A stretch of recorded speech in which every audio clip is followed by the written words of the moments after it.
So I'm going to read a little more from Frankenstein. I think we finished volume 1. Yeah, so this is the start of volume 2. Chapter 1.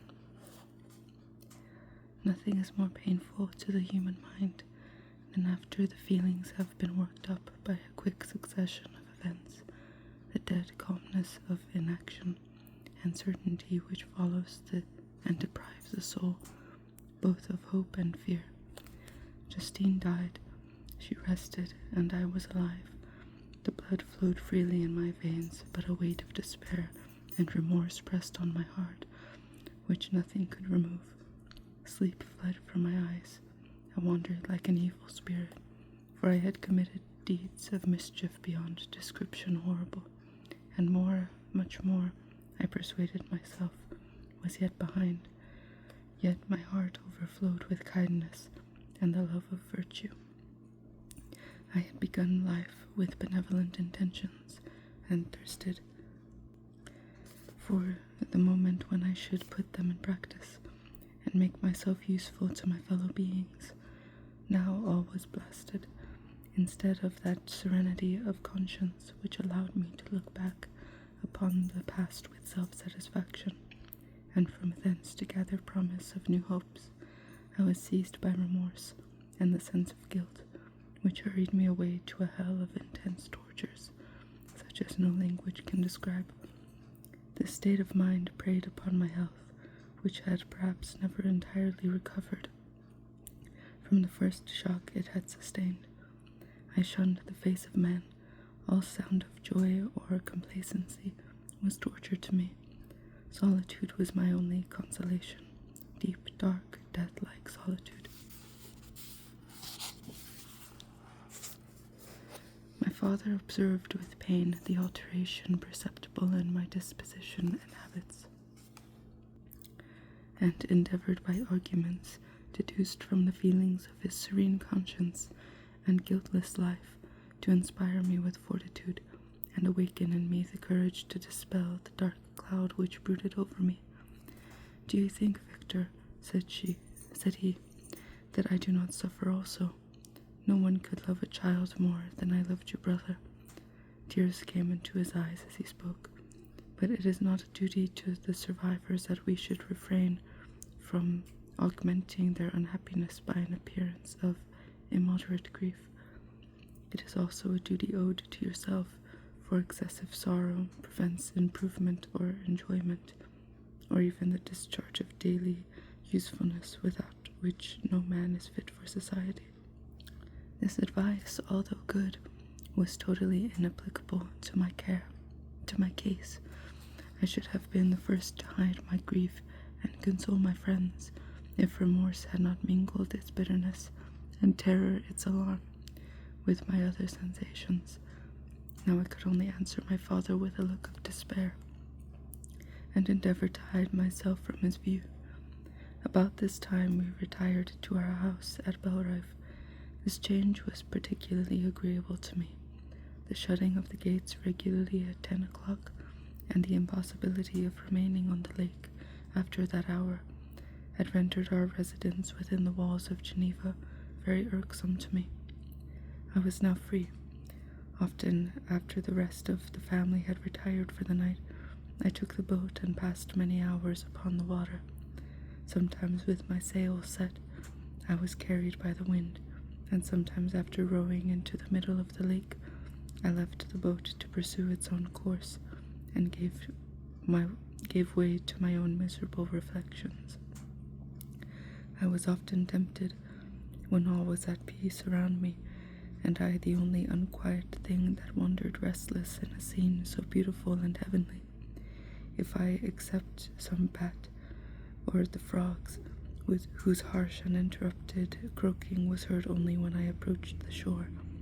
Often, I say, I was tempted to plunge into the silent lake, that the waters might close over me and my calamities forever, but I was restrained when I thought of the heroic and suffering Elizabeth, whom I tenderly loved, and whose existence was bound up in mine. I thought also of my father and surviving brother, should I be my base desertion, leave them exposed and unprotected to the malice of the fiend whom I had let loose among them.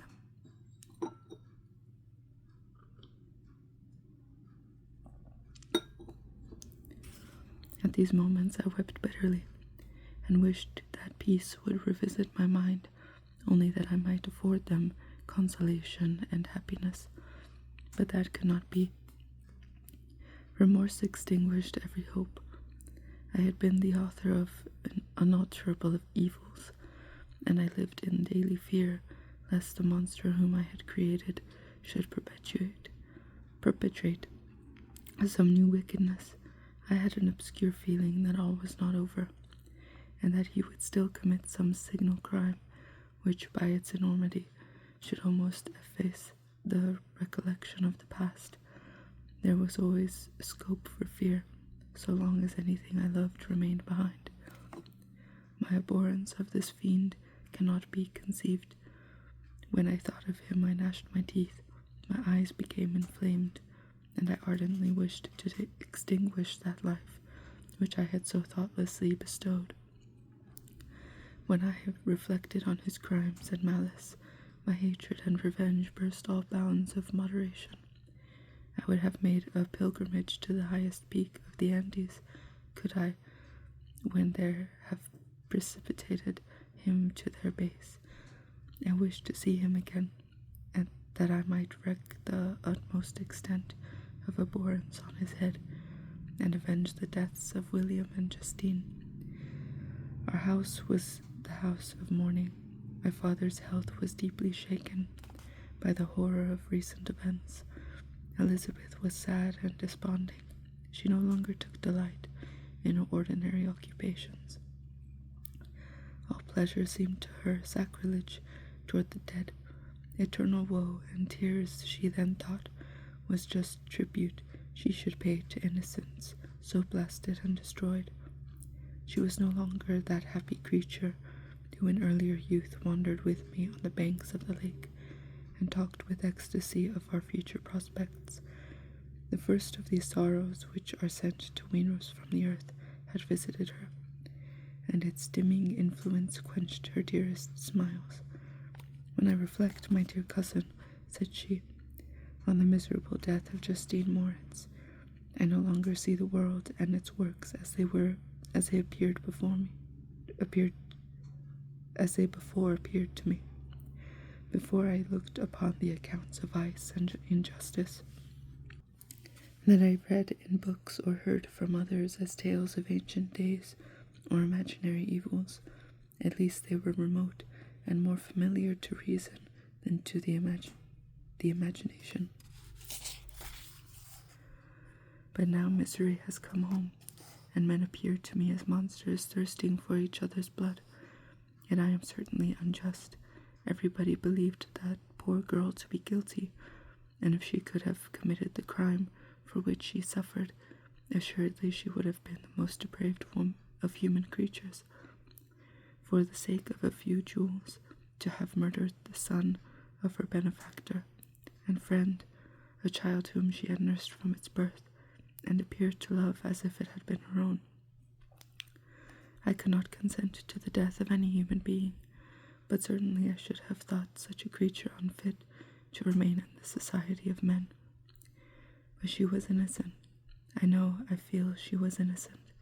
You are of the same opinion, and that confirms me. Alas, Victor, when falsehood can look so like the truth, who can assure themselves of certain happiness? I feel as if I were walking on the edge of a precipice towards which thousands are crowding and endeavoring to plunge me into the abyss. William and Justine were assassinated, and the murderer escapes. He walks about the world free, and perhaps respected. But even if I were condemned to suffer on the scaffold of the same crimes, I would not change places with such a wretch. I listened to this discourse with the extremest agony. I, not in deed, but in effect, was the true murderer.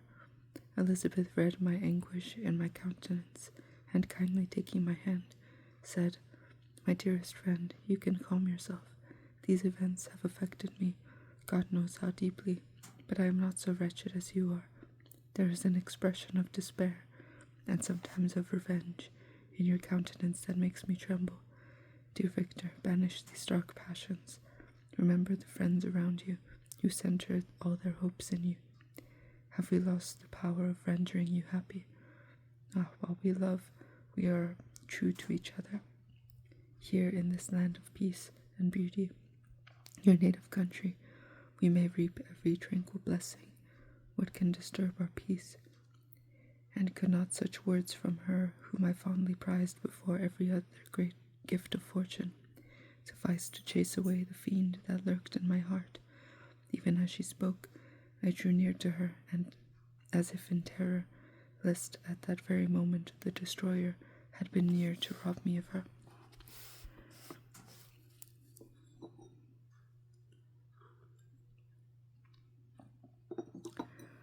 Thus, not the tenderness of friendship, nor the beauty of earth, nor heaven could redeem my soul from woe.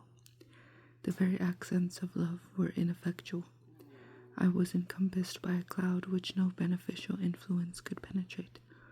The wounded deer dragging its fainting limbs to some untrodden brick, there to gaze upon the arrow which had pierced it, and to die, was but a type of me. Sometimes I could cope with the sullen despair that overwhelmed me, but sometimes the whirlwind of passions of my soul drove me to seek, by bodily exercise and by change of place, some relief from my intolerable sensations. It was during an access of this kind that I suddenly left my home, and bending my steps toward the near alpine valleys, sought in the magnificence of the eternity of such scenes to forget myself and my ephemeral because human sorrows. My wanderings were directed towards the valley of Chamonix. I had visited it frequently during my boyhood.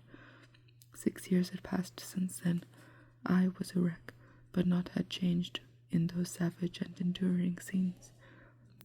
I performed the first part of my journey on horseback.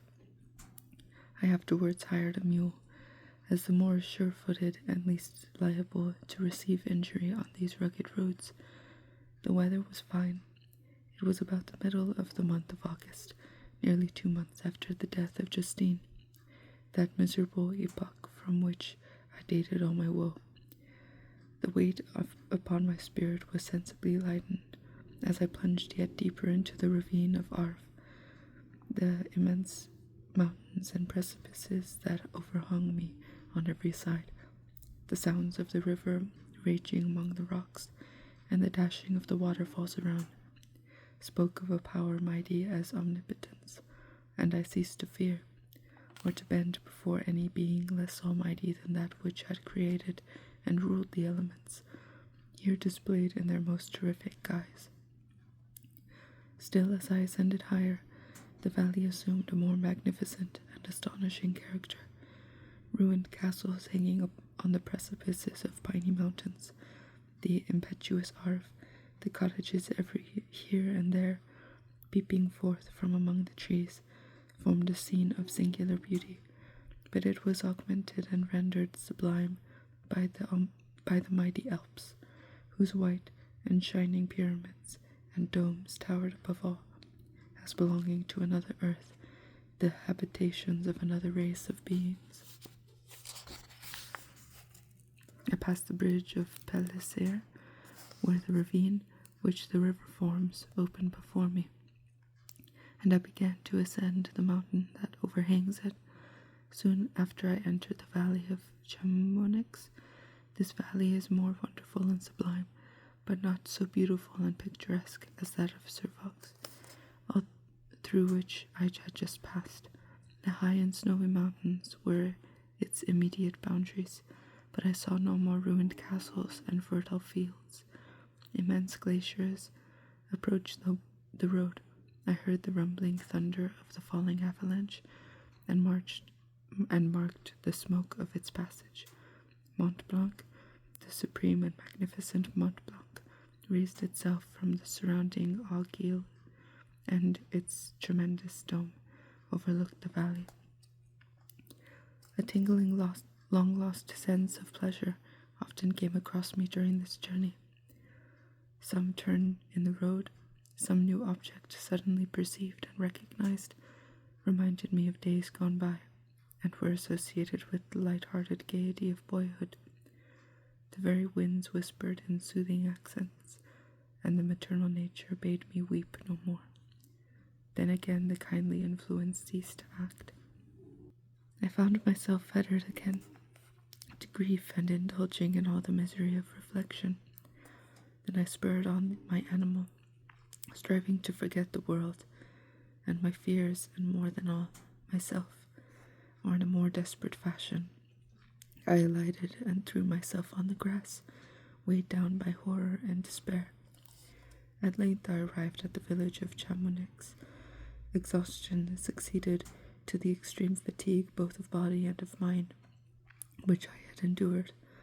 For a short space of time I remained at the window, watching the pallid lightnings that played above Mont Blanc, and listening to the rushing of the Arve, which pursued its noisy way beneath. The same lulling sounds acted as a lullaby to my too keen sensations. When I placed my head upon my pillow, sleep crept over me. I felt it as it came and blessed the giver of oblivion. So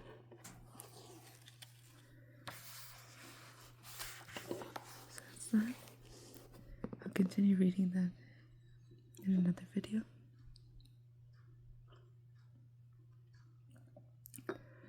Thanks for watching my videos. Hope to help you fall asleep.